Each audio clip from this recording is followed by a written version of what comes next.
Invitado, se contacta con nosotros desde la Argentina, Sebastián Schulz. Sebastián, qué gusto recibirte en el mapa de Telesur. Bienvenido. Hola, ¿cómo están? Un gusto hablar con ustedes, como siempre.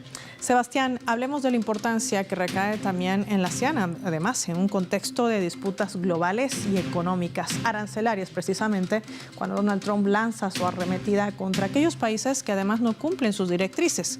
Caso curioso de algunos miembros de la ASEAN, pero que al mismo tiempo podría ser novedoso dentro de este nuevo mapeo geopolítico. ¿Qué nos dirías?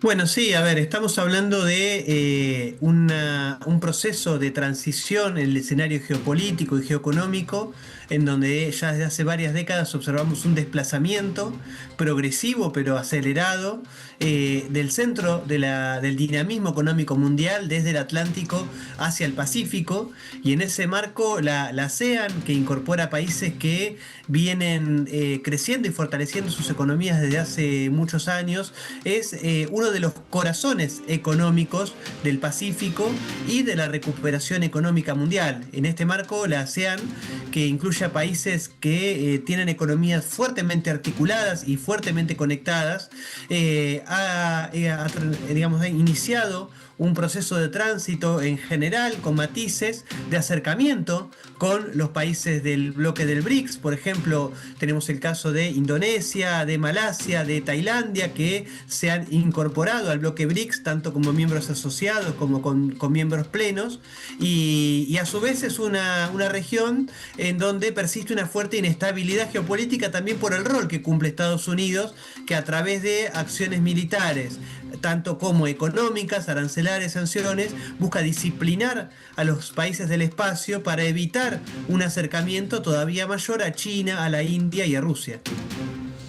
Ahora, en este contexto, Sebastián, hay que decir también que este tratado de libre comercio que sostienen, por ejemplo, los países de la ASEAN, que además tiene una de las 7 economías más grandes del mundo, tiene mucho vínculo, sobre todo con China, y no así tanto con Estados Unidos, como muchos medios hegemónicos han intentado hacer creer, tomando en cuenta también los intereses que ha generado, sobre todo, el país del norte, con mayor énfasis en la administración de Trump, de tratar de boicotear. Lo hemos visto en los últimos resagios de la administración de Joe Biden. También recordarás cuando su entonces secretario de Estado, Antony Blinken, viajaba para tratar de firmar acuerdos de supuesta cooperación, que ya sabemos que el final es intentar golpear los vínculos con China. Pero una balanza que podría inclinarse más al favor del gigante asiático y quizás romper lo poco que se ha trazado con Estados Unidos. ¿Qué decir de este punto clave?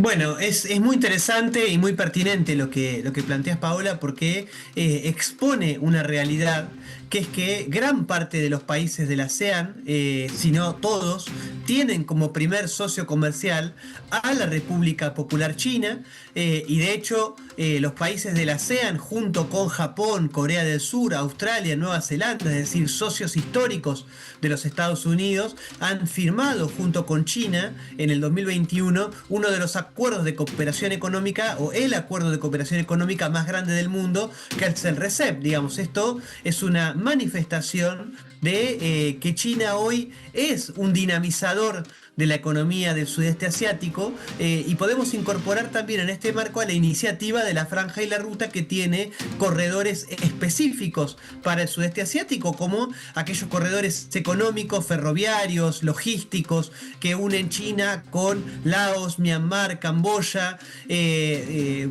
ferrocarriles y puertos, incluso que podemos mencionar en Myanmar. Es decir, China es un fuerte socio económico de estos países. China es en parte responsable del sostenimiento económico de muchos de estos países en contextos de vulnerabilidad e inestabilidad global, y en contraposición, Estados Unidos ha respondido mediante la política del garrote, es decir, mediante las amenazas coercitivas, mediante la amenaza del uso de la fuerza, mediante el patrullaje de buques militares en la región, mediante las amenazas de imposición de sanciones económicas, y hostigando a muchos de los países de la región para que se distancien en términos económicos y geopolíticos de China.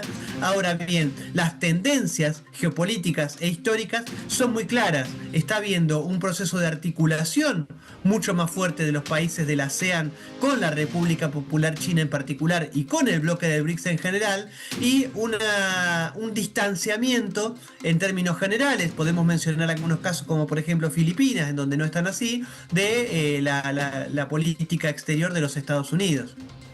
Sin lugar a dudas, y esto marca también esa lectura geopolítica tan importante que marca estos 58 años de creación de la ASEAN, una organización que además tiene retos y desafíos puntuales. Uno de ellos es la economía digital. De esto y más hablaremos al regreso. Agradecer a Sebastián por habernos acompañado y compartir su análisis con usted, con nuestro televidente del Mapa.